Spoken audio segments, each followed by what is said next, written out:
say is, ooh, a piece of candy, ooh, a piece of candy, ooh, a piece of candy, ooh, a piece of candy. When a Bowen turned into a vampire, all James was to say was, ooh, a piece of candy, ooh, a piece of candy, ooh, a piece of candy, ooh, a piece of candy. When he became Peter's best friend, they sat around the house and said, ooh, a piece of candy, ooh, a piece of candy, ooh, a piece of candy, ooh, a piece of candy. And you know that James Woods practices lingerie well, but everything that he reads becomes real hard to spell.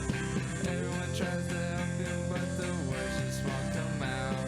There's only one thing he can think of, and it's what comes out his mouth. Ooh, a piece of candy, ooh, a piece of candy, ooh, a piece of candy, ooh, a piece of candy. When he comes out of his house, the women scream and shout. Ooh, a piece of candy, ooh, a piece of candy, ooh, a piece of candy, ooh, a piece of candy. When they know that he's nectar, the best of them all, when he says, ooh, a piece of candy, ooh, a piece of candy, ooh, a piece of candy, ooh, a piece of candy. Reese's Pieces on the floor and watch him come a saying, ooh, a piece of candy, ooh, a piece of candy, ooh, a piece of candy, ooh, a piece of candy.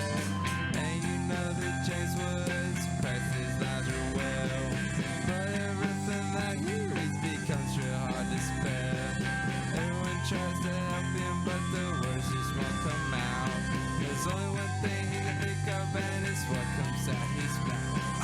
Ooh, a piece of candy, ooh, a piece of candy, ooh, a piece of candy, ooh, a piece of candy. When he comes out of his house, the women scream and shout. Ooh, a piece of candy, ooh, a piece of candy, ooh, a piece of candy, ooh, a piece of candy.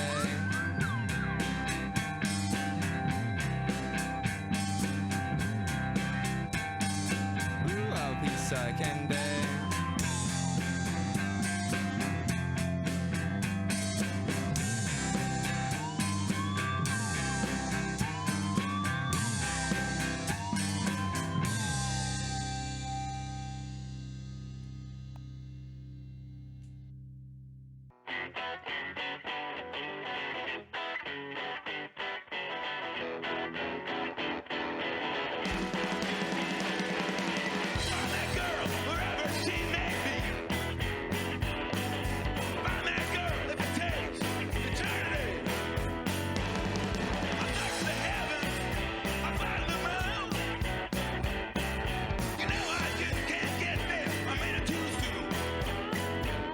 I'm gonna find her.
we have been compelled to create a permanent armaments industry of vast proportions. We must guard against the acquisition of unwarranted influence, whether sought or unsought, by the military-industrial complex. Forget the politicians. The politicians are put there to give you the idea that you have freedom of choice. You don't. You have owners. They own you. They own everything. They own all the important land. They own and control the corporations. They've long since bought and paid for the Senate, the Congress, the state houses, the city halls. They got the judges in their back pockets. And they own all the big media companies, so they control just about all of the news and information you get to hear. But I'll tell you what they don't want. They don't want a population of citizens capable of critical thinking. They don't want well-informed, well-educated people capable of critical thinking. They're not interested in that. That doesn't help them. That's against their interest. I am a revolutionary, and you're going to have to keep on saying that. You're going to have to say that I am a proletarian. I am the people. As a councilwoman, do you think you should really be in handcuffs? Does that send a good message? You're breaking the law? This is about political leadership. All the best activists in the past and in the present have put their lives on the line to fight for the rights of workers. They don't want people who are smart enough to sit around the kitchen table to figure out how badly they're getting fucked by a system that threw them overboard 30 fucking years ago.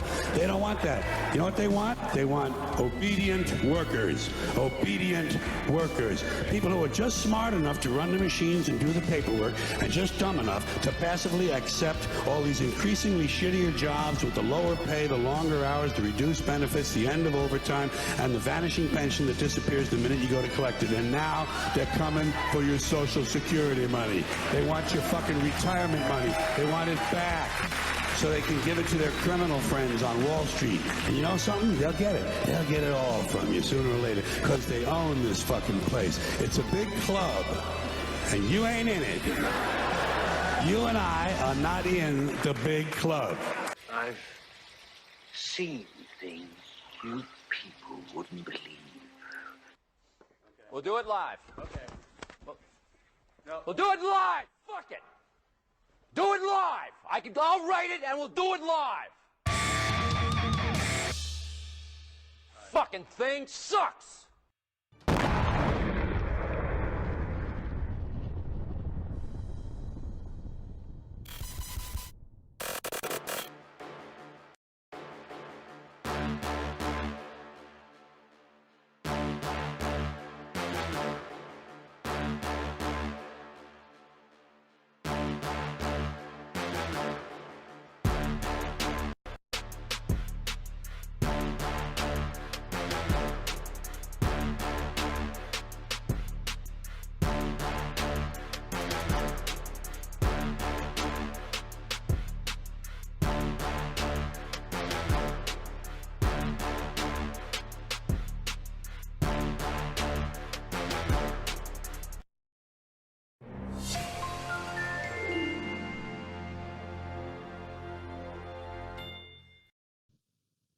Hey, there we go.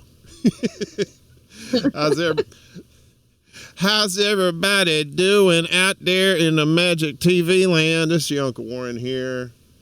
Oh boy, rain in Brooklyn right now. We just got a band of showers coming through.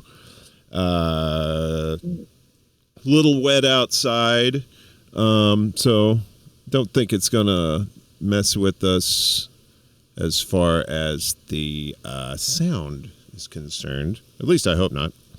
Welcome back. We had a good show last week, and I know we're going to have a great one this week. We got an awesome guest. We're going to get to her in just a second. First, reading from the Book of Life here.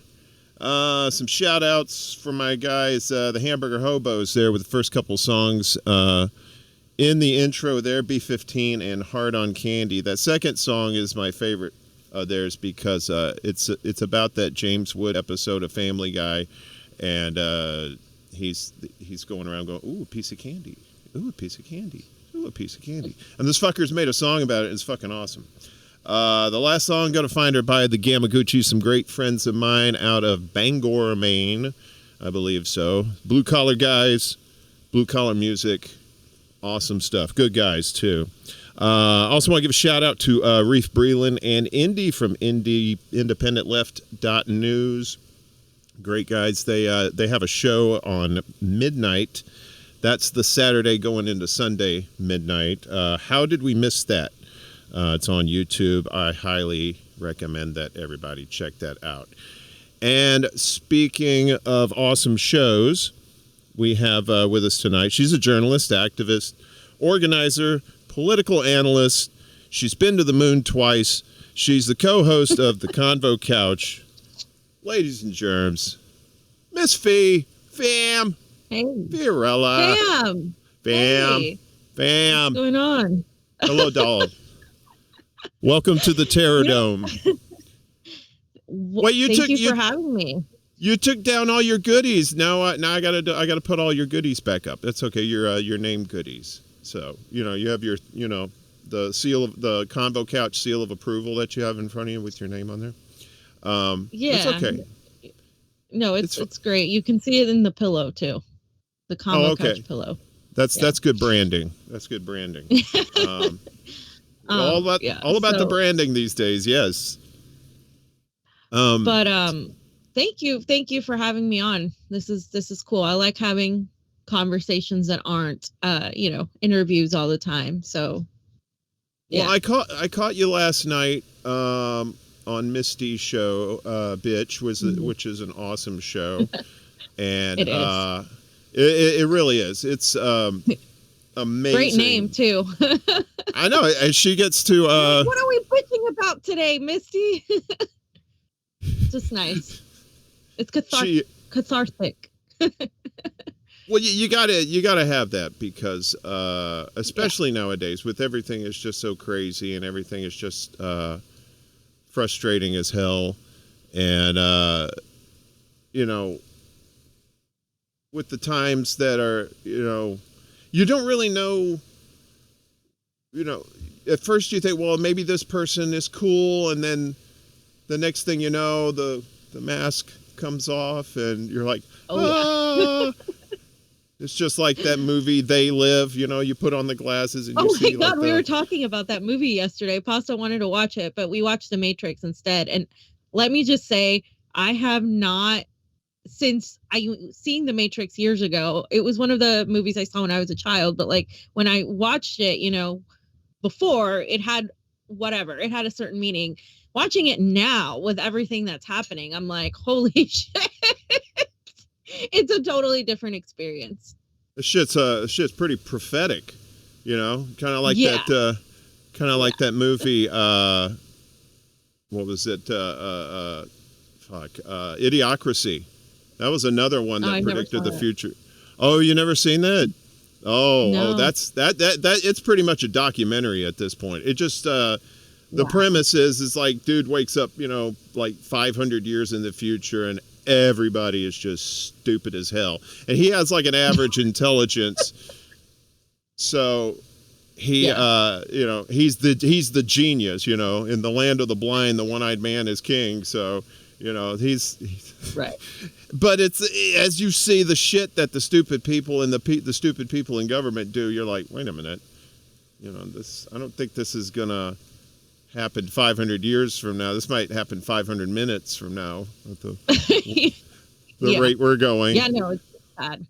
It's bad. I was talking about it with Misty yesterday, like how bad things are. And, watching your intro and hearing George Carlin say those words, that's prophetic. I mean, that's exactly where we're at now. And like, you can tell people that, the predator class owns you. You can tell them that these politicians are not your friends. And we've been seeing a lot of revelations with politicians from, AOC to Bernie Sanders to now Tulsi Gabbard is, showing her whatever her aim is. I don't know, but it's all these politicians that, people thought were progressive at some point. Nina Turner, all these people have like pretty much just like turned their back and like, they're like, I got to take care of my own.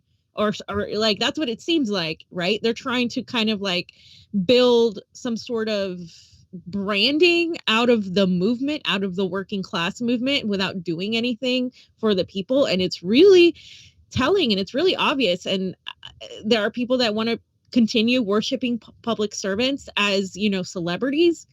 And there are those of us that are like, that's it, we're done. I mean, I don't know if you need a meme, but there was a meme that had like Grease, right? John Travolta and Sandy in it, and it was like they were in the car, and there was a meme that had them like switch into Uma Thurman and John Travolta in Pulp Fiction, like looking all raggedy and drag. That's how I feel like the last 6 years have been. It's like where I was in 2015 to where I am now is just entirely. I am just it's just different. Like I'm the same. Like I'm the same person. Like in my, moral values, but I'm like completely fucking done. I want to see a gigantic, like, I don't know, like gulags. I want a lot of these warmongers to pay for what they've done, and us to really take back what belongs to the people, because they've pretty much eroded not just every money wise, economic wise, but like our civil liberties are being trampled on every fucking day. So Oh yeah, it's definitely getting worse now. At first they started off with social media censorship, and then but they were starting that business even before. I don't call it C, I call it the woogie boogie. So as Pasta calls it the boop boop, I call it the boogie, the woogie boogie on here because fuck YouTube. And before the woogie boogie and the jibba jab, they were already doing that censorship bullshit. And now, you see what's going on in Australia with those people. And that's just kind of like the whole world is watching that and saying, okay, is that shit gonna happen here? But the good thing is, like, people like you with the Convo Couch and shows like Slow News Day and Frank Analysis and Hardlands Media and all these shows, all these great independent news shows are really putting a counterbalance on it as far as like what's going against like the mainstream media propaganda, which is relentless, and it's really hard to climb that mountain because that mountain's been around for so long, especially since the Reagan era. That's when Reagan took office and all the nationalism and all the Red Dawn movies and Rocky IV, and he's fighting the Russian at the end, all that bullshit. Yeah. That started then, and it's just been nothing but building up, and they've been building on that ever since. And so now here we are in 2021, and like the independent media, which probably, I would say in earnest, started around 5, 6, 7 years ago, maybe, as far as like starting to dig their heels in and starting to counteract that. So it's kind of a Sisyphus thing, like we're pushing the rock up the hill, 3 feet, and then we get pushed back 2 feet. But, we're pushing the rock up. It's just taking a little bit. I think we're going to get there. So, but what I wanted to ask you about was like, with all this, you're not new on the block or anything. Even before you were doing activism and whatnot, I'm sure you were aware of what was going on. So, what led you to get on this journey, to be an activist, to be a journalist, and to do what you do? Right. So I went to school for journalism and PR, and I quickly did not like PR because it's that quote. It's like, journalism is writing about what they don't want you to write about, or talking about what they don't want you to talk about. Everything else is public relations. So I quickly learned that I'm not a PR person because I don't like fake. I don't like anything that's like just, focused on the branding and the perception. I want to get to the fucking truth. And so I went to school for that and writing, and I started out writing for like more like lifestyle, like for like reviews of hotels, reviews of theater, and all these things while I was in LA and I was doing, acting.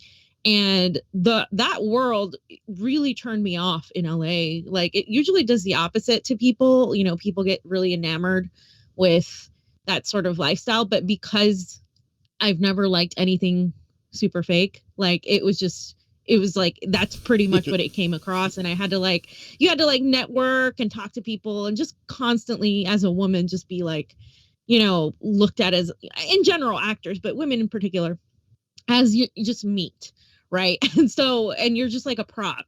And there's really Hollywood has gone downhill so much recently, but even before that, like, the roles that were out there were just awful. And I just did not like that lifestyle in comparison, while simultaneously seeing like what was going on in the streets. Because even 8 years ago, because I moved to LA 8 years ago, there was homelessness already. Right. Like, there was a housing crisis already. There were people in the streets. There was Skid Row. Now, obviously, that's expanded to like the ultimate level. But even before then, I would see so many wealthy people and so much like superficiality and focus on so many things that are just blatantly superficial.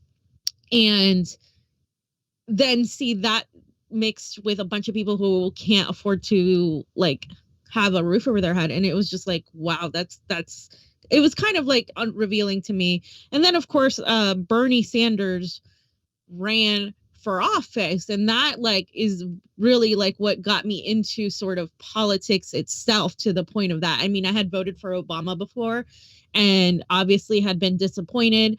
I didn't really feel too much of the downfall because I was in school when the crash happened. So I was still in college, but everybody would talk about how like it was going to be tough when we graduated because of how the economy was still recuperating.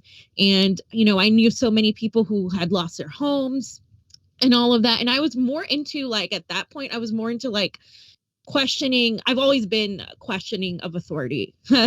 Like when last night when I was watching the movie, when the boss, Neo's boss, when he was Mr. Anderson, was like, you have a problem with authority. I was like, how many times I've been told that? Like, because you know, like I say, I'm like anti-authoritarian because it's like, it's true. Like, it's like, I don't believe that we should have some sort of boss, like a president, and have no rights to fight back against that. Right. Even in a corporate world, I've never worked in a cubicle 9-to-5 type of job.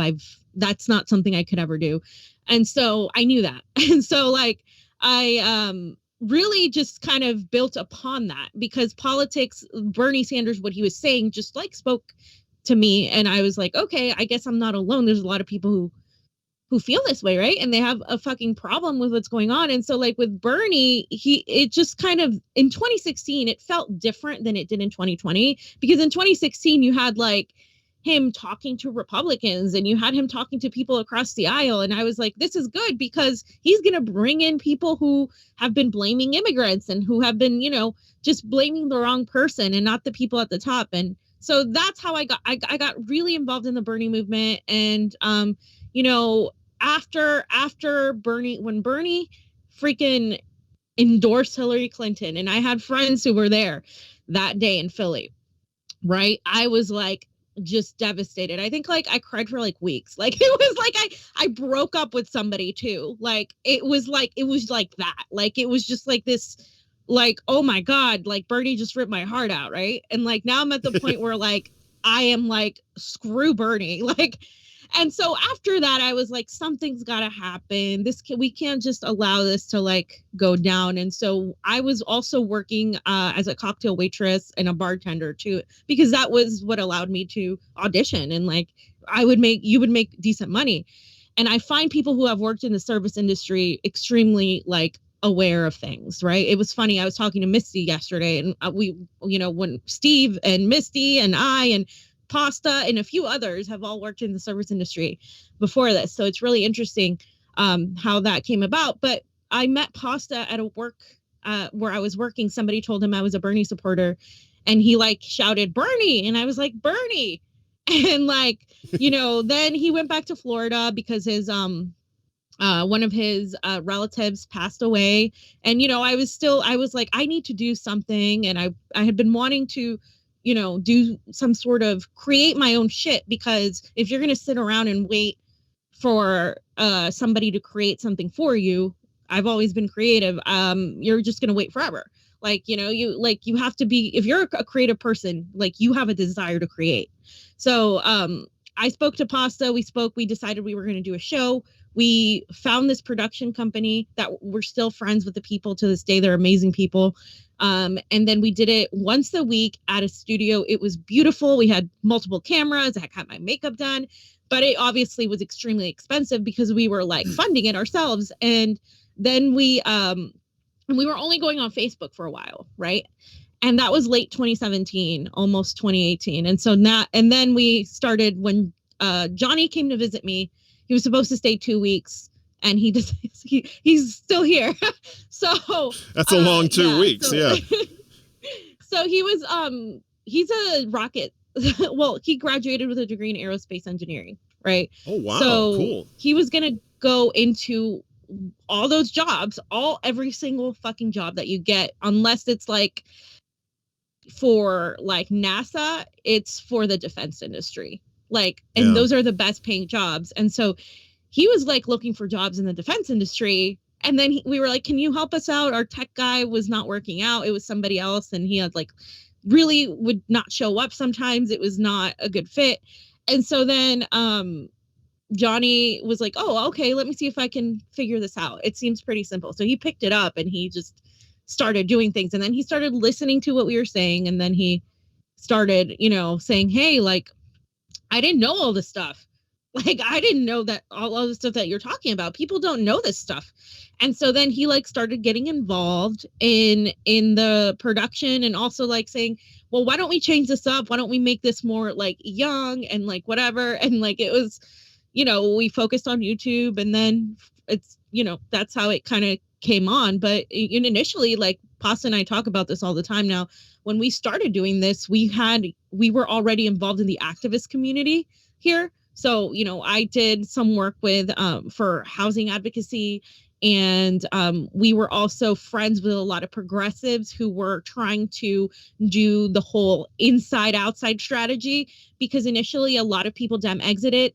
And a lot of the burners and stuff I was friends with, but then some of them were like, all right, well, let's see if we can take the party over from the inside. So we initially started interviewing people from the activist community who were trying to like take the party over from the inside. We started talking to them, and that's who we became friends with.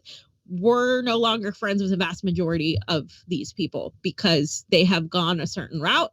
And it's really, especially with this, the boop boop situation, that has been extremely divisive. Trump was extremely divisive.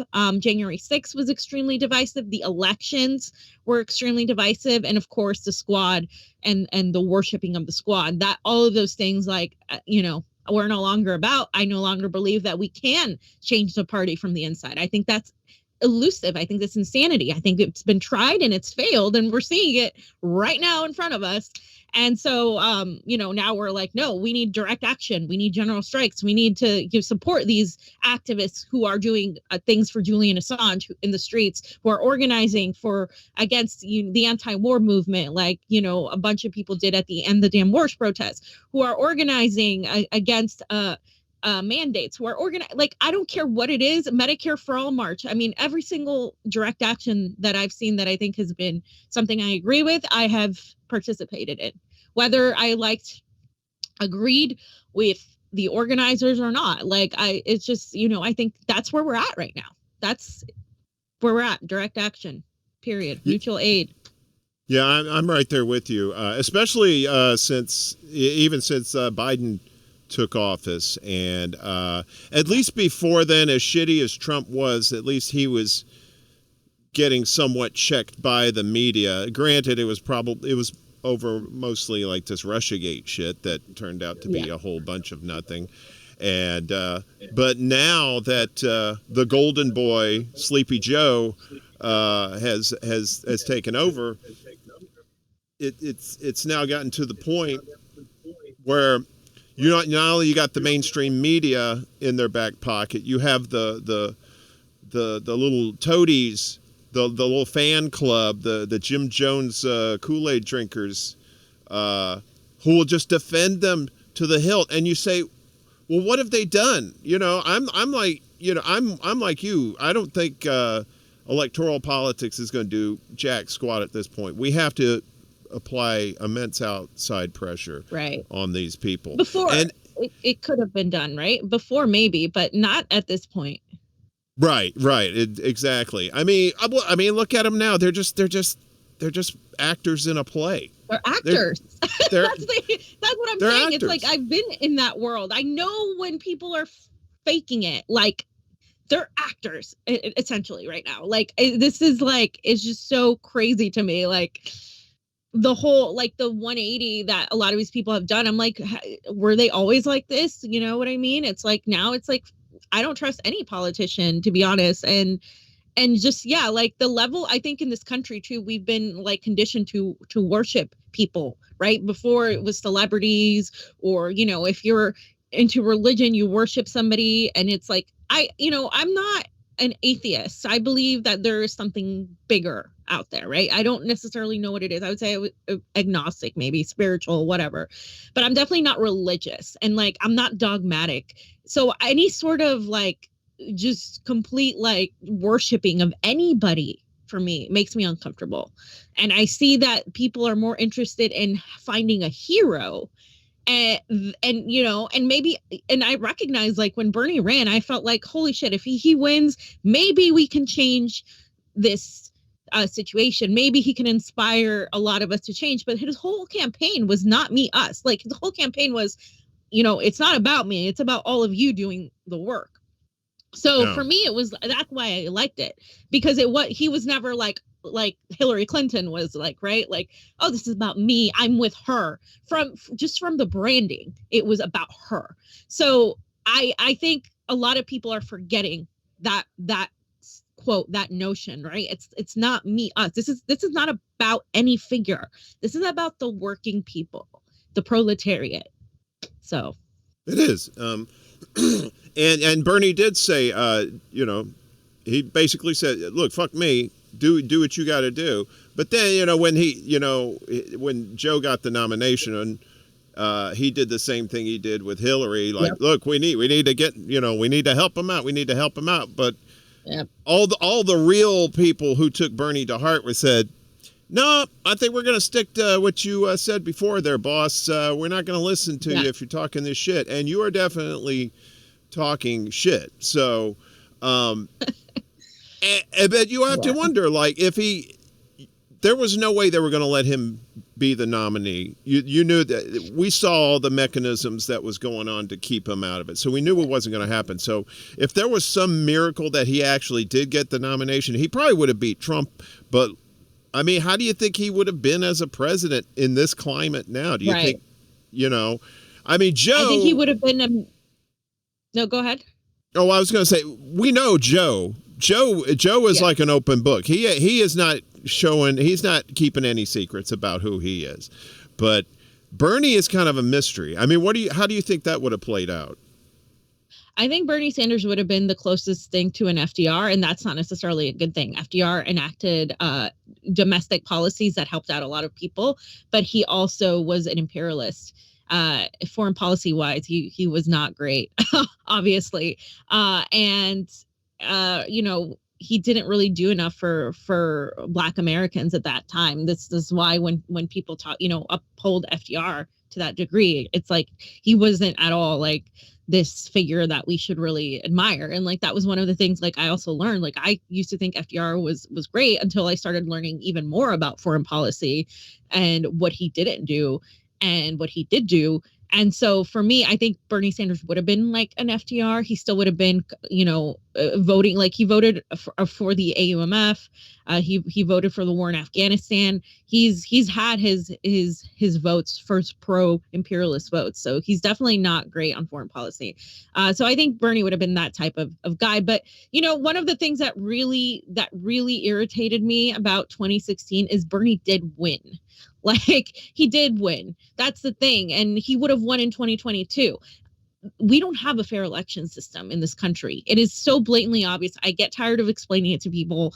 We study elections. We know the ins and outs of how elections work. We have proprietary software. Public elections are run on software that is owned by private companies, of a private company, of another private company. Like, we can't even ask for audits. We can't even do any of that. And now any sort of questioning of any election, right, from here on out is going to be a right-wing talking point because the Republicans dared question an election.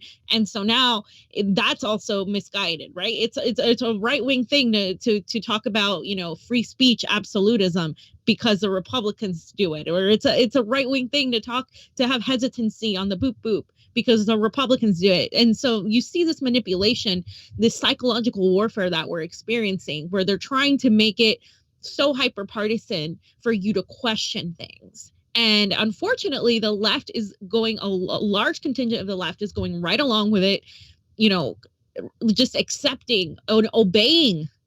They want people to obey, like what George Carlin said. They want people that are, smart enough to be a good worker, but dumb enough to just like not question. And that's what people are doing. They're obeying instead of like revolting. Where is that revolution that all these people who are obsessed with the squad talked about? Where one of the things that irritated me too about the squad is because I supported AOC heavily. I mean, we helped organize a breakfast and an entire fundraiser for AOC in California. And we had pushback from people who said, why are you guys doing that? She's a New York congresswoman, right? And our go-to was, well, you know what? She's really, we need to get more like her in office, so we're just going to help her out here and she's going to return the favor, hopefully.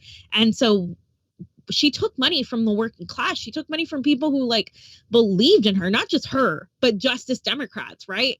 And what the hell are they doing? They're doing nothing that they ran on. Nothing. They're in fact going right in line with the establishment. She just voted today to fund, well, she voted present when she changed her vote from no, and present we know can be an escape vote after talking to Nancy Pelosi, and Jamal Bowman voted yes to fund the Iron Dome. I mean, what there's a shock. Progressives are these, right? Yeah. What the hell kind of progressives are these? Like, they're not progressives. If that means, if Nancy Pelosi calls herself a progressive, that word has just been just done. Yeah, it's right. done.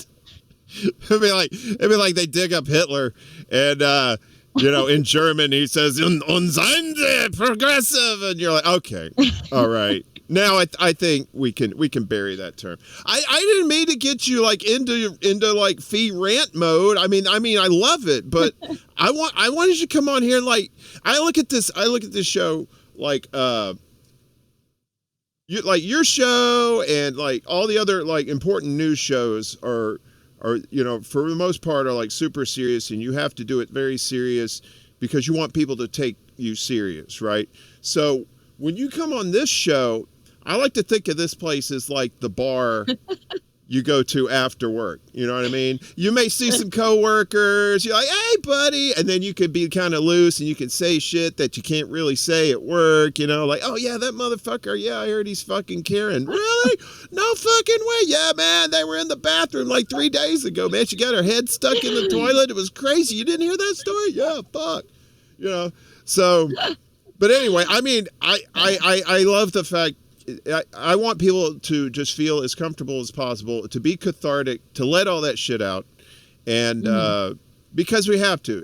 What does they say? We laugh to keep from crying, and or in my case, I laugh because I don't have bail money, and I don't think I have enough money to get myself out of jail, so I gotta chill, but I wanted to share something with you. We'll fund your bail. Really? We'll fund your bail. Yeah. It depends on what you do, though. If it involves something really good, for sure. Oh, you're going to means test it? You're going to means test the bail money? Jesus Christ, you fucking shit lip. How much it is. Like, come on. We'll do whatever we can. Jeez. Jesus Christ. Look. Oh.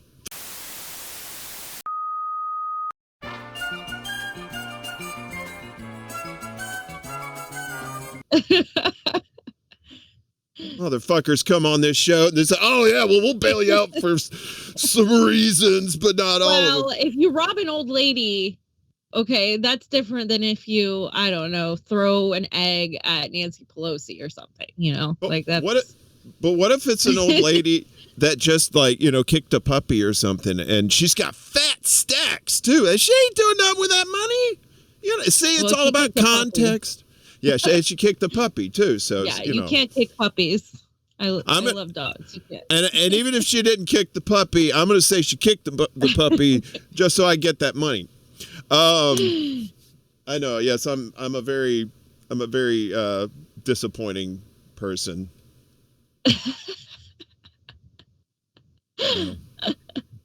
No. We got all kinds of little toys and tricks around here, so pretty cool. Yeah, we get a little bored around here in the Brooklyn Bat Cave, and sometimes you got to use that creativity to do something.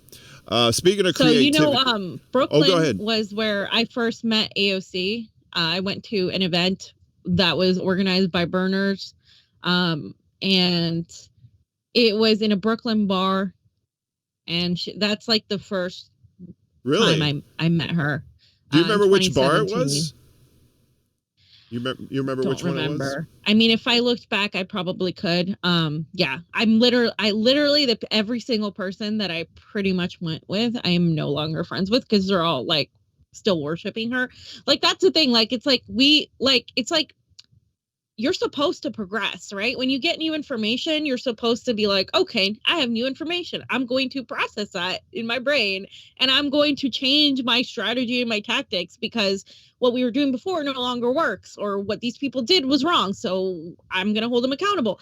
But it seems like some people are stuck in 2015, 2016. Like they're stuck there forever, like still doing the same thing, still like, worshiping the same politicians who have let them down. And so all of that just like, ended. And like with AOC, it's just weird because I'm beginning to think like, I started thinking this a while ago, that she was never who she was. And so just based on her previous, like with the Kennedy and with taking pictures with politicians and all these things. Right. And so now I'm like, holy shit, like, there's so many people that have like turned their back on us and friends too that we had that were like a part of organizing and stuff that completely just started like being complete. It's almost like this whole what's happened has like hypnotized people or something. Like I've never seen anything like it. Right. So it's kind of hard to like trust people now. It's kind of hard to like to have faith in anything, especially in people. So I'm afraid we're losing our humanity a little bit. Like I'm afraid we're losing the empathy we had for people because now you're hearing a lot of people on the left, it started with the whole Trump January 6th thing.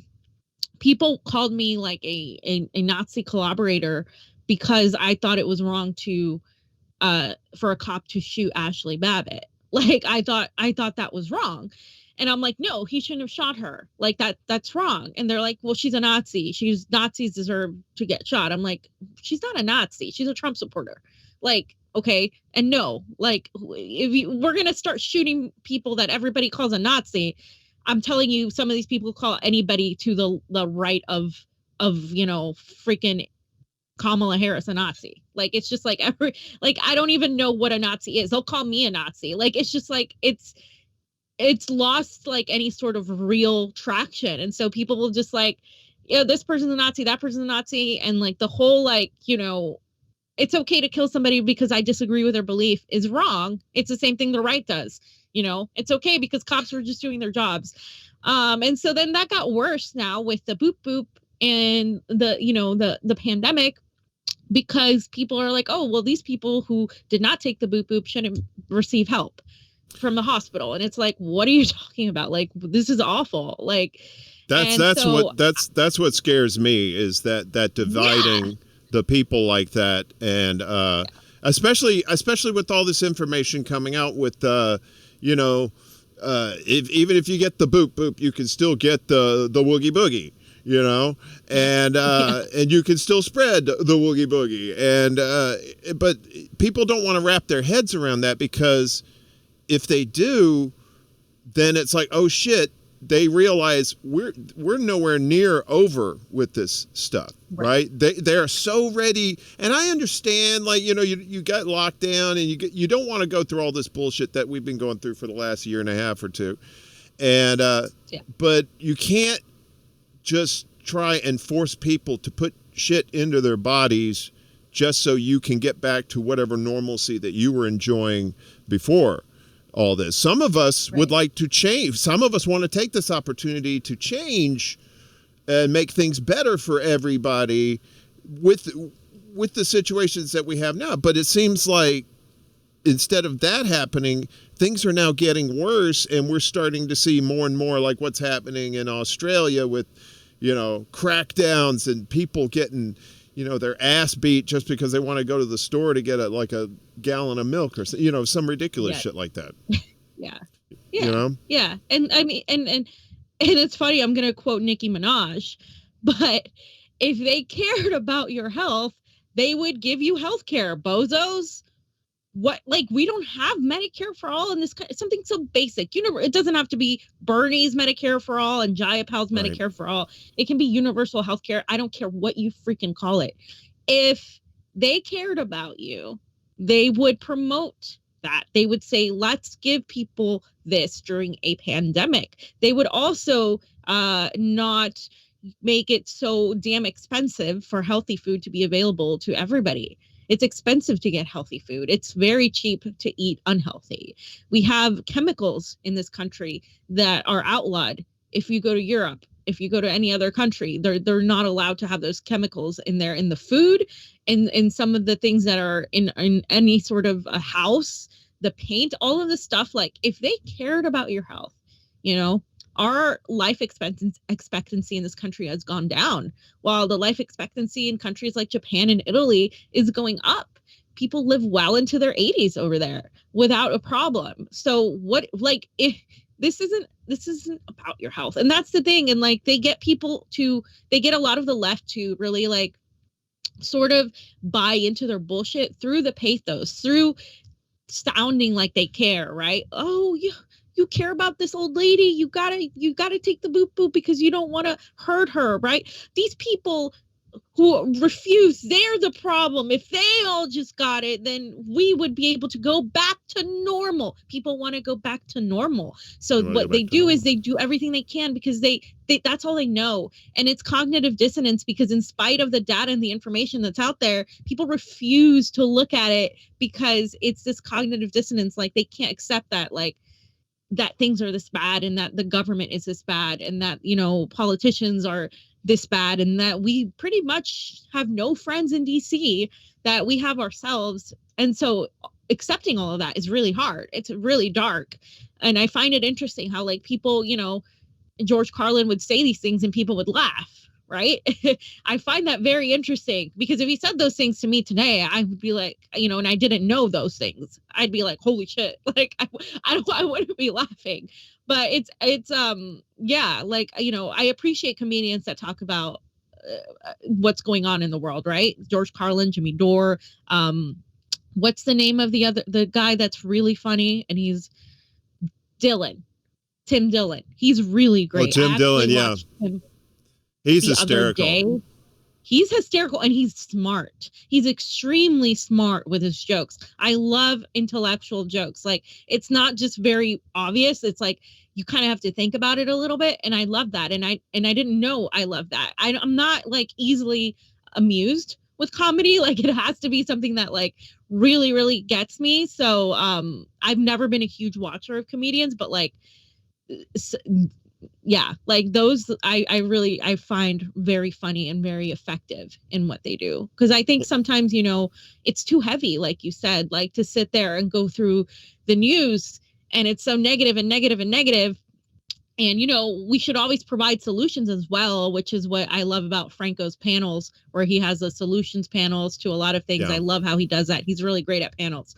And so, you know, we should be doing that. But like, in spite of all of that, right, what's happening is so dire and dark. Like, sometimes you do need a little bit of comedy to like help you, to like make you feel like, okay, like at least I can laugh about this, because if I don't, then it gets really serious. And, you know, there's times to be serious, but there's also like, you know, you do need those breaks and self-care and stuff. Like I have to work out and go to the gym and do all these things, because if I don't, it like drives me crazy. Like I have to release some sort of energy, you know, because, and it's funny, like when I go get a massage, sometimes I went not that long ago, and they're like, wow, you hold a lot of tension and you're like here in this area. And it's like you have the weight of the world. And I'm like, kind of. Well, you do. Knowing all this shit, like just knowing all this stuff, like anytime you talk to somebody that's, you know, not involved in this, you know, my friends who aren't political at all, they'll start talking about stuff with me. And I'm like, sometimes I'll do it. And sometimes, you know, like when we went on vacation, it was my friend's birthday. And I was like, I want a break. Like, don't ask me questions. Like, leave me alone. Let's talk about, I don't know, dolphins and like whatever. Like, it's just, yeah. Well, I've got a little treat. I've got a little treat for you here. That's what we try to do here on this show. It's like, you know, we talk about important things, but we try to be silly, try to be kind of laid back, because I think people tend to give a little bit more of themselves in conversation when they know they feel comfortable. They know they're not being like grilled or anything like that. You know, they don't have to worry about talking points that they have to remember for, oh, what kind of show am I going on, this, that kind of thing. You come here, have a drink, you know, you want to smoke a little bit, do whatever you want, man. You know, this is free America, Brooklyn right in here. So, but I've got this little treat for you. It's I think it's about a couple of minutes long, but it's one of the things I love about the Convo Couch. Besides the information is great, but when you guys are, yeah, I think you kind of know what's coming. It's all right though. It's all right. We're in a safe place. This is a safe place. So the interaction between you and Pasta, some of the things you guys do, it's just let's just show the kids here. This should be fun. Welcome back to the Convo Couch, everyone. Pasta Jardula here. Jesus Christ. What's up, guys? It's me. Fam, he is the most progressive president since FDR. Not R. Happy Labor Day, y'all. I'm Pasta Jardula. Jesus Christ. Cheese and rice, please. Jesus Christ. There's a lot of Italian Roman Catholics out here. Fantastic. Oh, that's a new shirt. Fantastic. That's a little... That was cheesy for me, but could work. I don't know. You know, for pasta, that's like right in the wheelhouse. Yeah. That's like... Cheese McGee's. Oops. Good morning, everybody. Welcome back to the Convo Couch. This is Pasta Jardula here. It's afternoon, and I'm Fiorella. Run, and then I'll run back 3 blocks. Run, fat boy, run. He's saying it's... Closer to your mouth, make sure. Oh. He's saying it's a pretty as close to my mouth as it gets without me like putting my mouth around it. So anyway, it is always appreciated on the couch. It's too much. Okay, that was a bad one. I know. I'm gonna work on that one. His boomer jokes. I know, but then also you can get over to the rock. And he's bin not even a boomer. I have to protect Pasta at all costs because he's the cook. Can I be Sexy P and her be Jolly Fee? I'm not jolly. Fam, you know who's too much? You? No. I speak with an Italian accent to the basil, right? Unless it's Thai basil, then, you know. But you know most basil, I'm like, how you doing? You feeling good? I'll give you some water. Damn, that's... your Brooklyn accent's much better. I heard you are collaborating with... A bread and round alliance. A bread and round alliance. Red and brown I alliance. know. God, that Brooklyn... Then I'm really good at darts. Also, always appreciated on the couch. Your transitions need work, fam. I know. Well, just, you know. Fam, it's afternoon. It's morning in Hawaii. Aloha! I am Pasta Jardula. It swaps words. It gets like Yiddish. Gotta start the show off right, fam. Gotta get you all cray. Hi, everybody. What's going on? What's going on? Okay. I don't do tricks, remember? I know. I'm just asking if you wanted to. I'm being a gentleman. It is always appreciated on the couch. Yeah, fam. Wow. Oh, are you jolly? No. I got bolognese on the stove, eggplant getting ready to Not friggin' eating bake. any of that. I got all this beautiful stuff. Too many carbs. Fam.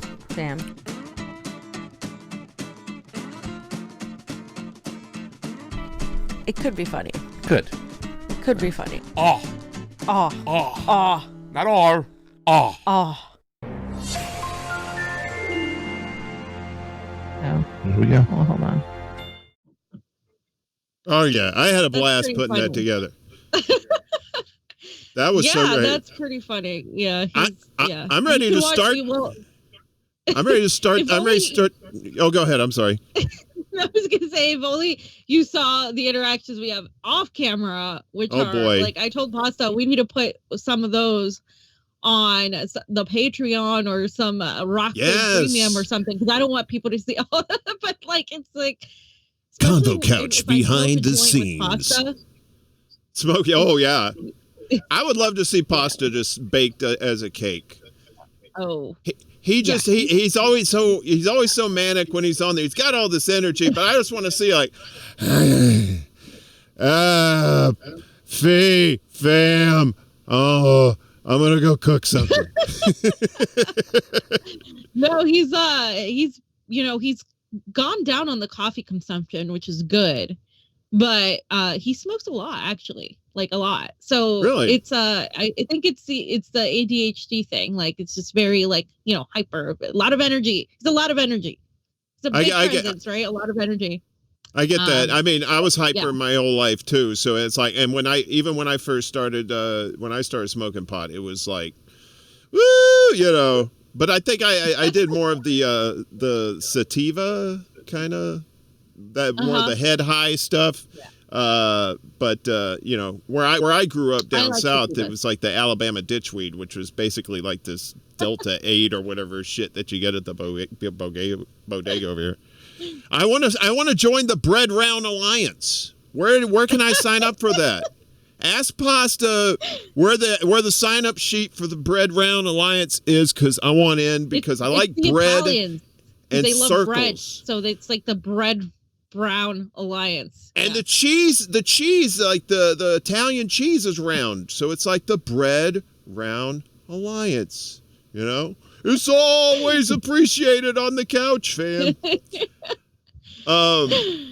So that's funny. Let's switch some gears here. Let's talk about how long have you lived in LA? You're not from there originally, right? But you've lived there a good while, right? 8 years. 8 years? Yeah. 8 years. Yeah. Okay. So you moved there. I was there from 2013. 2013. Okay. I moved there I was there for the whole almost the whole Bush presidency. So I moved there in 2003 with a buddy, and then I moved here to New York in 2009, not long after Obama got inaugurated. But when I lived out there, I heard you and Misty talking last night on her show about how people who work retail are kind of more grounded and kind of got their eyes on things and see more of what's going on, because they have to. It's the nature of living that life. You're not making big bucks, and you're so you have to kind of make adjustments in your life in order to live that kind of life. But I used to work. You said you got there in 2013, right? So this would have been. You don't remember Borders Books, do you? That was I do. Think they had them in Florida and all over. Yeah. Oh, okay. I worked. There was one in Glendale on Brandon Broadway, and then I moved over to the one. I think it was on Sunset and Vine, right across from the movie place with the dome and the amoeba, and I think they're both Walgreens. now. I think all the one here on Wall Street turned into a half Walgreens, half TD Bank, because it was like a pretty big space that they were using. But yeah, that's how I met people out in LA, was through Borders, you know. And I got to tell you, that was probably, as far as retail goes, we got very lucky. Our management was just fantastic, super laid back. The crew, for the most part, I think, you know, you maybe had one or two fuckers in the bunch, but for the most part, everybody was chill. You know, it was a great spot. And that's one of the things I loved about California, was the California chill.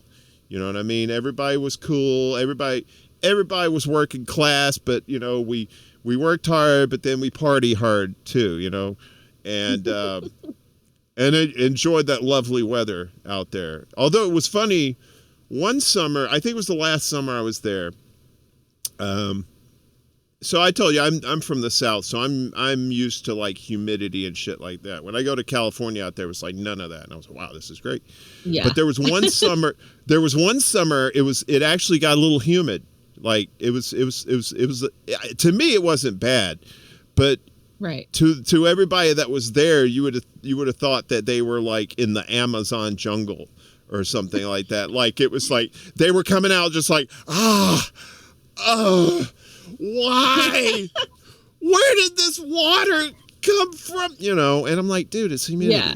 And when it rains too, oh my God, people drive the worst here when it rains, because it never rains. So when it rains, I don't even want to go outside, because people, like, there's so many accidents. Like they drive like squirrels.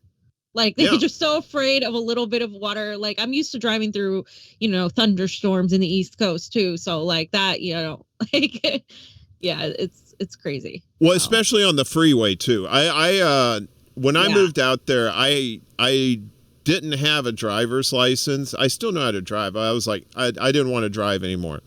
And which was kind of an odd choice when you live in a town where you basically have to drive for the most part. But I found ways. I took the trains. You know, I used to live on Normandy between Wilshire and 8th in Koreatown there. That was the last place. I loved that neighborhood. It was so great. No gentrification anywhere. I think I was the only white person who lived in that neighborhood, and it was beautiful. There was a liquor store right across the street. There was this great... Not like that anymore. Yeah. I know. When I left, it was like, it was starting to get like gentrified, and I was like, well... And I said, well, I'll go to New York where all the culture is, and then I get here, and all this shit's gentrified too. So it's like, there's only like 2 areas of New York, I think, that haven't been gentrified yet, and they're pretty crime-ridden areas. But still, it's like, it's sad because, I think my lady friend was telling me that since now that they got these the passports, you know, the mandates and stuff. Mm-hmm. More people are starting to come back to New York, but what they're doing is they're coming back to rents that are just like double what they were before, and they weren't cheap before then. Yeah, you know. Jeez. So now they're coming back, but it's these people that had been working at home that have like maybe like 6-figure.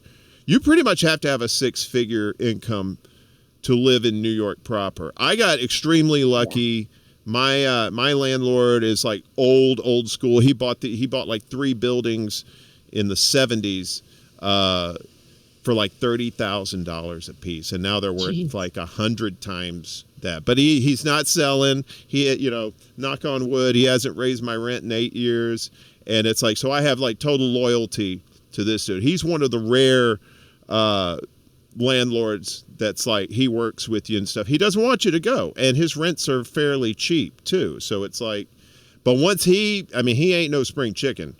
Once he leaves this mortal coil, it'll probably end up in some corporate hands, and well, you know the rest of that story. Yeah. So yeah. And just going back to, you know, you talked about working retail. I've worked so many jobs. Like when I was in high school, I didn't really work. I mean, I would babysit, but I worked as a lifeguard. I've worked as like in the service industry as a like I started as a hostess, and I worked in the service industry for over 10 years. I worked at a radio station. I've worked at 2 radio stations, actually. Were you on air? I'm sorry, what? Were you on air at the radio station?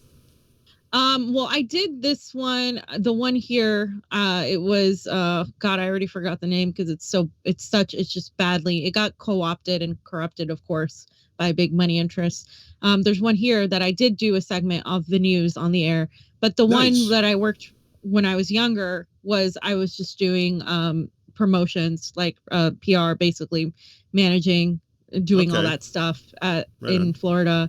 And then what else? I mean, I just I've worked retail too, like in fashion. It's just crazy because all the stuff that I've done, like, it's just kind of one of the reasons why I'm extremely I'm extremely aware of being able to talk to all kinds of people, is because when you work in those industries, you get to talk to all kinds of people, right? And it's different than being in a cubicle in a corporation. And I know people have to do those jobs, and I know some people enjoy them. I'm not shitting on that at all, but it's not for everybody. And whenever I worked in the service industry, I was the one that was like, they're not giving you your breaks. They're not being fair with the way they're doing this. Like, this manager's got to go. I've gotten managers that were exploiting people fired because they were exploiting people. And I've always been I was always like that. Like, just like, this isn't fair. Like, you need to be fair to these people. And you could tell, like, that these people who worked for the corporate sectors, one of my first jobs as a server was in the Olive Garden, and that was like hell. I mean, now it's even worse. Like, I can't imagine the poor people who work at that place, but it used to actually have decent food for, American like wannabe Italian, not really Italian food. But it's just like the whole, most people there were students, or if they weren't, they were like mothers supporting, their kids. And I was just always wondering how the hell a lot of these women who had a child could survive on some of that. Because in Florida, for instance, the server wage was like $4.25. So if you didn't get tipped, you wouldn't make money, because that's what it is in the South. Those are the wages. When I came to California, I was like, wow, you get paid, like, you actually get a check. That's great. So it just teaches you a lot of, like, humility. I honestly think if I were a president or anybody with any power, the one mandate I would do would be like having people work in a restaurant, like, for some time, to just get them to, like, understand what that's like, literally, just to, for one fucking second, it humbles people. It makes people more tolerant. It makes people deal with, like, any sort of circumstance that comes at you at any moment. Like, you can't, and Missy and I were talking about it. Like, I have ADD too. I thrive in that environment, especially as a bartender. Like, I like doing multiple things at once. My brain works that way. There's so many things going on that if I just have to sit here and do this in this order, I will go insane. So, there has to be some sort of order, but it's like organized chaos. So it just worked really well for me. I do the organized chaos too. And it's like, I can't explain the system to anybody, because it's my own little system. By the time I explain it to them, I could already had the shit done, because I know how to do it, in your own way. And you touched on I think you're right. It's like kind of like how Israel says you have to be in the military for 2 years. I think the Americans that should have to be in retail for like at least a year. Give 1 year, some shit job that, like, okay, make the best of it. When you come out after the year, let's see how you are. Because when I worked down south, a few months, but you're too lenient. Like, you're too lenient. You're too lenient. You're such a sweet person. I'm an asshole. I would enforce that year too. It'd be like you authoritarian. 1 minute to midnight. And like, dude, can I go? It's like, I still own you for 1 minute, motherfucker. 1 more minute, fuckface. But I worked in TV and radio for like about 12 years, so I wasn't in that environment. I was always around people like who wore ties and stuff like that. I mean, a lot of the people that I worked with were pretty real, you know, but they weren't like, even they had this disconnect with what was like retail people. I mean, they knew what, like, you know, blue collar workers and stuff were doing, but they weren't living that life themselves. Yeah. So, right. But when I got out of it, when I moved to LA, that's all I did was retail. I did retail. I was there for about 5.5 years, and then I moved here. And it's funny how you said how you would, you know, kind of be like the rabble rouser. You know, I like that. I was kind of like that. We had I worked at Trader Joe's over here on Court Street in Brooklyn, and I worked there for about 4.5 years. And they didn't have any sort of way to even like communicate with each other as far as like if you wanted to swap shifts and stuff like that. You know, it was always just kind of like it was almost like a fishing expedition, you know, to try and see who would do that. So what I did was I set up a Facebook page just for us. It was a private page. And I would go to all the cool kids that I knew weren't narcs or feds or whatever and say, hey, we got this thing. You want to come in?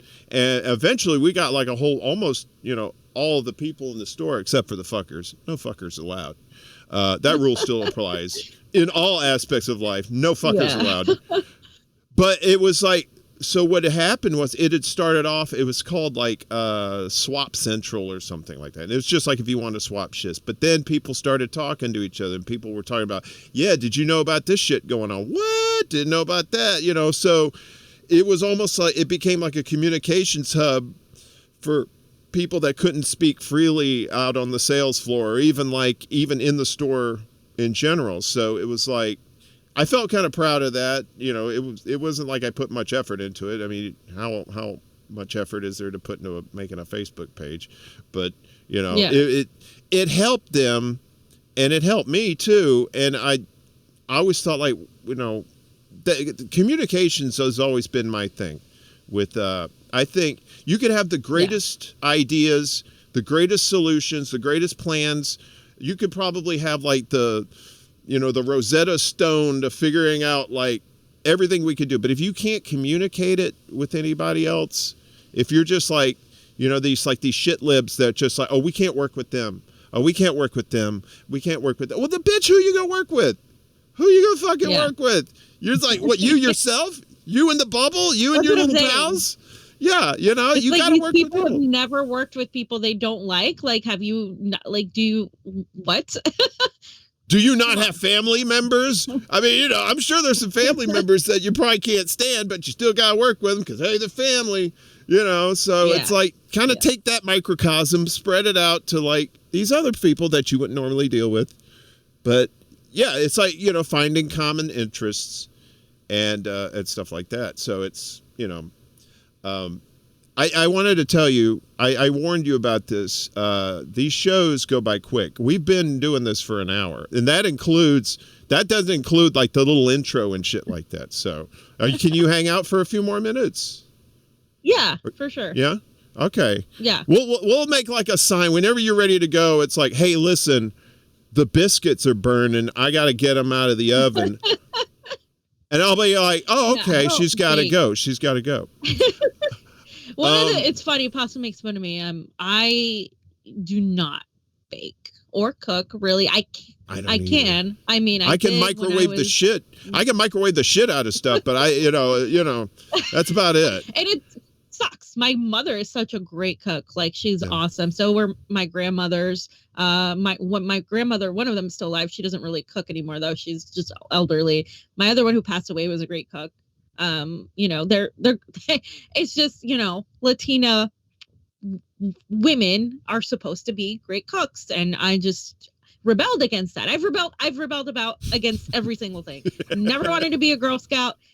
Didn't want to go to church, Catholic church. Like, I was fighting with my mom when I was like 9 about like not going to church. I refused to go do my communion. I never did my confirmation. My brother and my sister both followed through with it, but I never did. I was like, these people are hypocrites and they're liars. Like, I was like at like 10 years old or less. Like, and so then I never did that. And then what else didn't I do? I never joined a sorority. I could never have that hive mind thing. It was expensive too. I had a friend. You're paying for friends. You're paying for friends, basically. They say business connections, but you're paying for friends.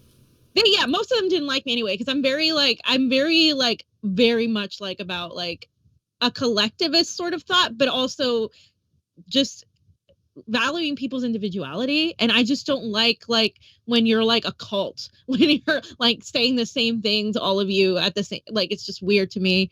What else? I rebelled against all of that stuff. So when my mother wanted me to like cook and stuff, to learn how to, do that stuff, I was like, I don't want to do that because, I'm not going to be a housewife for anybody. Like, and then they just never enforced it. So it's not like I can't do it. I'm just probably really bad at it. Like I've survived. They used to have Fresh and Easy here. I don't know if you remember that, but it was a store that had like, we got those here. We have those that here. Was like packaged, and it was easy to like bake and cook. That's what I used to eat. They got rid of that store. I was devastated. I was like, what am I going to do? I'm going to have to make things. And so, yeah, but Pasta is my roommate and he literally cooks amazing.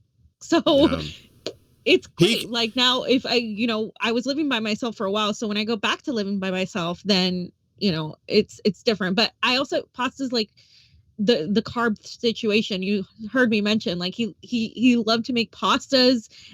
That's pasta loves pasta. And I'm like, you cannot do that to me. I cannot have all that pasta. It's bad. So, well, if I love pasta. I'll give you my mailing address. If he could cook some pasta for me and like kind of vacuum seal it and just FedEx it, I'll pay for the shipping and all that. But I bet he is so good because I can smell the cooking through the internet. Or I may be having a stroke. It's one of the two. Yeah, it's either smell-o-vision or stroke-o-vision. I'm hoping the former. Because my insurance, I don't really have insurance that well Anyway, long story short, tell him to send me some free food, if you wouldn't mind. So I just wanted to say that I was in the Boy Scouts for about 5 minutes, but I got kicked out for eating brownies. That's a terrible reason to get kicked out. Like, seriously. Come on. Yeah, that's kind of a dirty joke, and I'm kind of glad I got that out of my system. So anyway, I just wanted to use the crickets thing. So I got all kinds of little tools here at my disposal. But I don't want to go crazy. But I do want to show you something here before. I can't believe it. It's been over an hour. These times it just flies. It flew by. It flew by yesterday too when I was on with Misty. I was like, holy shit, like that did not feel like an hour at all. Like, it's that kind of like whenever you're not being interviewed or you're not interviewing somebody, because you kind of know how the pace of it's going. When you're just like talking whatever the fuck you want to talk about, the next thing you know, it's like two stoners on the couch. The next thing you know, it's sun up. You're hungry. You're like, fuck, dude, we've been sitting there talking all night. That sounds like a great podcast name. Two Stoners on the Couch. Two stoners on the couch, it's just them like, oh man, how do they make raisins? They're like old grapes, dude. What? And then, they go into, you see like the memes with the mathematicals, equations floating by, and he's trying to figure out how raisins work. But I wanted to show you this. Marijuana enlightens you. Okay. So do mushrooms.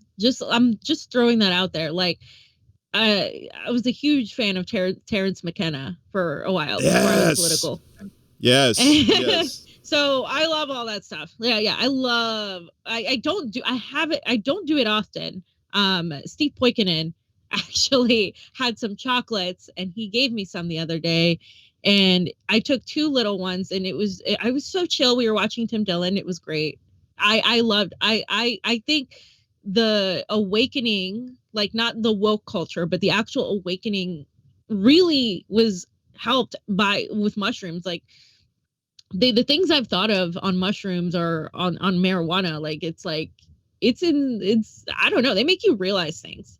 And it's interesting. Like I've always, that was my thing with psilocybin and marijuana, is like, why is a plant and a mushroom illegal, but like alcohol is not? Like, it's just like, for me, it's just like, why is alcohol, like, it's a poison, right? Like, and it's, sure, it can be enjoyable, but like, it's a poison. And like all these barbiturates and all these opioids, like, they're so bad for you. All the things like that people take for depression. And I just think if we fix this, if society weren't this fucking system, people wouldn't be as depressed. They really, really, I firmly believe that. In other countries, if you go, and I've traveled to Europe too, I studied abroad.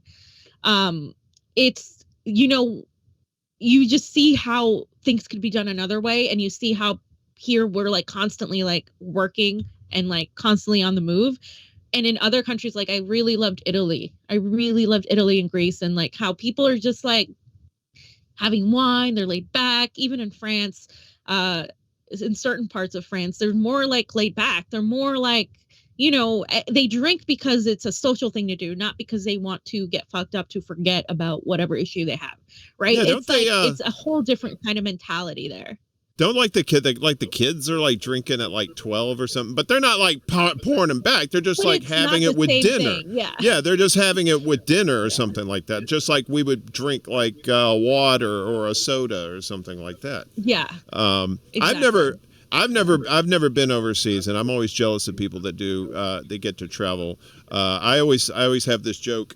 I say, yeah, I studied abroad once, but she caught me, and then she beat the shit out of me. I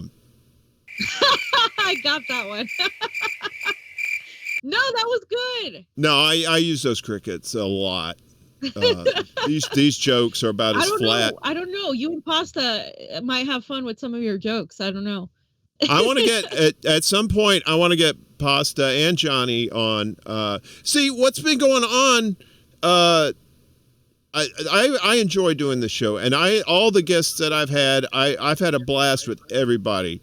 But I gotta be honest with you, it's a fucking sausage fest. All right, it was all dudes, all older dudes around my age, which is great. But it's like someone who's younger, someone who's a woman, someone who has a different perspective. I would like to have women on the show. And next week, which is a good little segue, next week, your buddy, comrade Misty, she's going to be on here, and I'm not even going to say anything. I'm just going to let her talk for like an hour and a half. Oh yeah, I'm just going to be like, a lot. I feel like I talk a lot too when I get into it, but like it's great. Even more. Like she's just like, yeah, it's hard, and it's funny because she said she said she thought she was an introvert. I don't know if that's the case. Wow, really? I told her maybe she's an ambivert. I don't know, but like I told her, like, when her voice, everything, her demeanor, like I could see her working at a bar. Like I've worked with people like Misty. You know what I mean? Like I just see her being like, especially at a sports bar. I'm not a sports person, but I've worked at a sports bar before.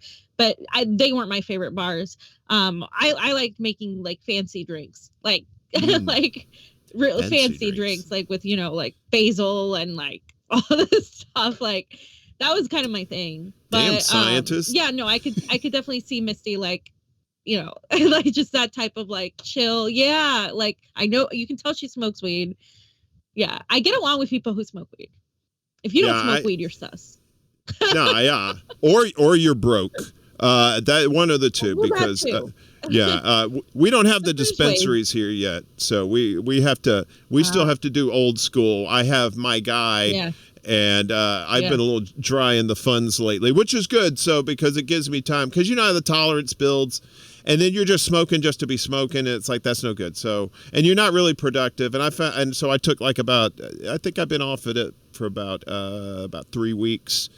And now I'm finding that I'm a little bit more productive. I do get like a little sometimes, and I want to have some, but I'm like, no, let me get it out of my system. And then the next time I have it, it'll be feels like the first time. Yeah. Ooh, I don't like doing anything every day, right? Like not even coffee, like every day. I don't like any sort of dependency on any sort of anything. Like because then you just become so like, I noticed it too with melatonin because I have trouble sleeping. That is my thing. I do have trouble sleeping. So that's partially why I usually smoke weed for sleeping. And it was for the ADD too. The sativa did help sometimes, but I don't do it every day. You know, I wouldn't say I'm a stoner. I would say like, but I prefer weed above pretty much everything else. But yeah, no, I just think like your body gets so used to it, like caffeine. There was a point where I was in college and I was having so much caffeine to like study and all this stuff. And like, I took a 5-hour energy drink and I literally passed out like within 10 minutes because it had no effect. So, yeah. So you just learn not to have like things every single fucking day. Yeah, I'm like an all in. I mean, I do and I try to what's funny is I know how to budget weed. So like if I'm about to be out, and then I'll just have like little one hitters or something like that, and that I'm like, why wasn't I doing this the whole time? Because I could have been like stretched this out the whole way. And so for me, it's like I'm kind of glad to take the breaks because it's like I will like if it's near me, I will fucking smoke it. I am just like a moth to a flame, baby. Just like gimme, I will. And the coffee I gotta have the coffee every day. And yes, yeah, I'm very disappointing. Very disappointing. So sorry, it's my life. And speaking of disappointing, the king of segue, I have a really, really bad video that I produced yesterday that is just awful. It's going to make the one I showed with you and pasta look like Schindler's List. Okay, this is just so. We're talking like Sharknado quality, not even that good. Oh God. So the setup is so. Like we were talking earlier, you were getting your rant on, which was awesome, about all these fuckers that aren't doing anything. The squad. So I was thinking, like, well, you know, they have. It seems like the parliamentarian is like this, you know, a Zeus on Olympus, cannot be defeated, right? So what's the only thing that could possibly stop the parliamentarian? And that is the strongly worded letter. But let's see how that plays out, if you will.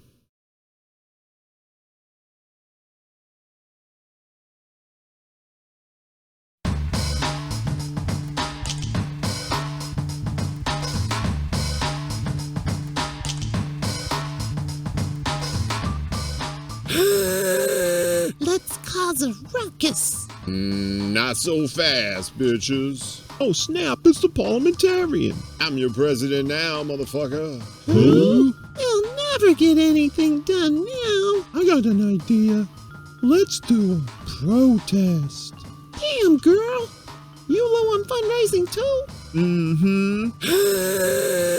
I know who can help us. Of course.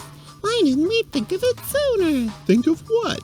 A strongly worded letter, silly beans. You called? Nope. We're sending you to the president's office. Yeah, that'll show those negative Nazis that we're for real. Did someone say ice cream? Mr. President, I'm here, so... Boom! Silly piece of paper. Joe's not in charge. Oh, hail the mighty parliamentarian. You goddamn right. Well, at least I gave it a shot. You sure did, buddy. You sure did.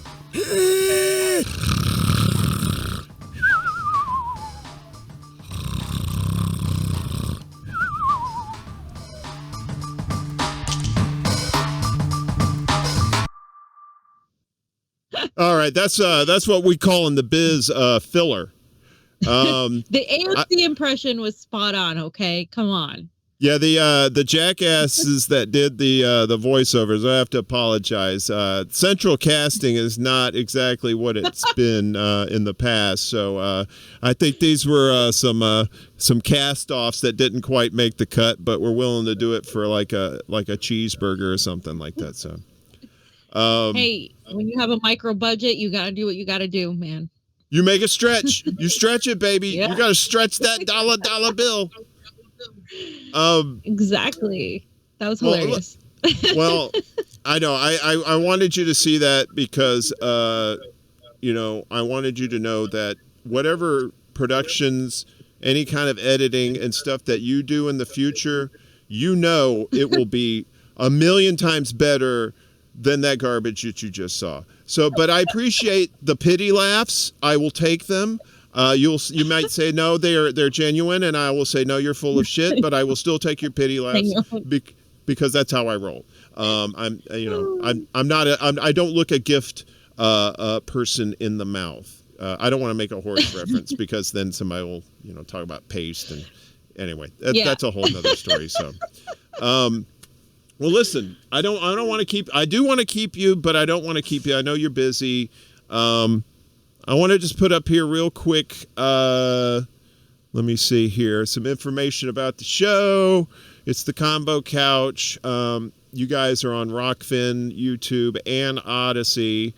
You do your more spicy stuff on the Rockfin and Odyssey. I noticed that the boop boop and the boogie woogie, the woogie boogie, and the jibber jabber and the Haas and Pfeffer, whatever the hell we're calling it these days. And so this is Fiorella at Fiorella I am, and Craig Pasta Jardula, love pasta. Tell them that no amount is too little or too much of pasta to send to me. So, and I will send them some vacuum bags. And there's Johnny Sue on the 1s and 2s up there too. That's their information right there. So,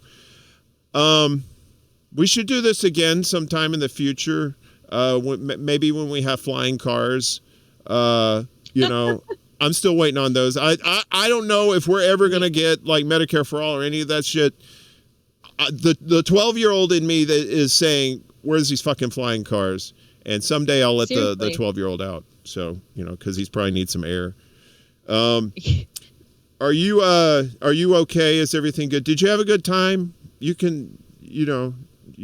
was just like a weird experience for you. Were you like, this was nice.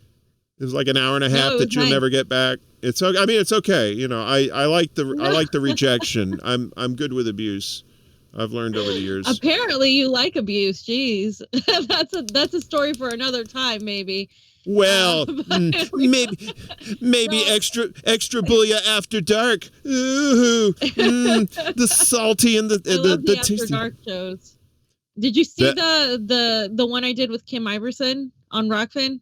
No. We did something with Kim Iverson and we were all drinking. That was a funny one. Was it a Rockfin exclusive? Okay, I'll check for that out. I want to see. Yeah, I want to see you broads getting like, fuck these guys. There's never enough. There's never enough. Yeah. Fee, you are awesome. It was fun. Thank you. Yes, we'll do this again. You know what? One day I want to get you and Misty on at the same time, and all I'm going to do. God. I'm gonna put the 3-shot up, and I'm just gonna do this, and I'm gonna let you guys just because you're much more entertaining than I am. See, I'm turning into a ghost, and but I love this is what the show is all about is getting very interesting people like yourself on here. Just let it all hang out, talk about whatever you want, and just feel good and enjoy. We have little sillies, In fact, I always say, if you want to come on the show, be an asshole, but... You're not such an asshole after all. No, you were right. I'm just your kind of asshole. That was Misty yesterday. I'm an asshole. Because she was like, Carol's always late. I'm like, I was here, and you gave me the wrong link. But Ooh, I know, right? That's like... asshole. Yes, I think there's two kinds of assholes in the world. There's the good assholes... And then there's the fuck you assholes, all right? Those assholes are just like, fuck that guy, that piece of shit. Fuck that guy. He's an asshole. But you don't want to use asshole because it's kind of like You have your fun assholes, you know? You love the ones you love, you know? But, yeah, so we'll be doing more stupid, moronic shit like this with intelligent people to help kind of balance it out. So I think that's what works. So, Fee, I want to just say thank you so much for being on, and we'll get you back on here soon. Can you hang on just a second? I'm going to close this fucker out, and we'll have a little chit-chat before we go. Cool. Okay. Like I said, that is Fiorella Isabel from the Convo Couch. Did you guys move? I'm sorry. The Convo Couch, not located in the Congo. Rockfin, Odyssey, YouTube. They're also on Facebook, Twitter, Instagram. There's all the deets right there for the kids. Ladies and gentlemen, I'm your host, Uncle Warren. It's been fun. This is a blast. I was nervous as hell because of the technical stuff. Thank goodness all that worked out. And so we had a blast. And like I said, next week we're going to have Comrade Misty on here. And while she talks, I'm going to go down to the bodega and get a sandwich. And by the time I get back, she should be wrapped up. So thank you so much, Fee. I love you, fam. Tell all the rest of the fam I said, hey, yo, from the East Coast. Thank you. And we will see you assholes. Oh, wait a minute. Before we go, let me shout out the chat here. We had about 17 people at one point. Gamer for Life, MSG, Velvet Trance, Mandy Jones, Kino, Lucky Burrito, Steve Cutler Live, Reef in the house. Yeah, I know, right? You brought them. I've never had this big a crowd before. 17 people. What the hell? It's like, I get a little scared and I need an adult. We got Spittin' Venoms in the house. Who else we got over here? Fred Edward and looks like some other folks. I said Steve Cutler. Mariana. Who else here? And Misty was in the house too for a little bit too. She may have gone dark. That's fine. I don't care. I think she probably ran for the hills when all the craziness went down.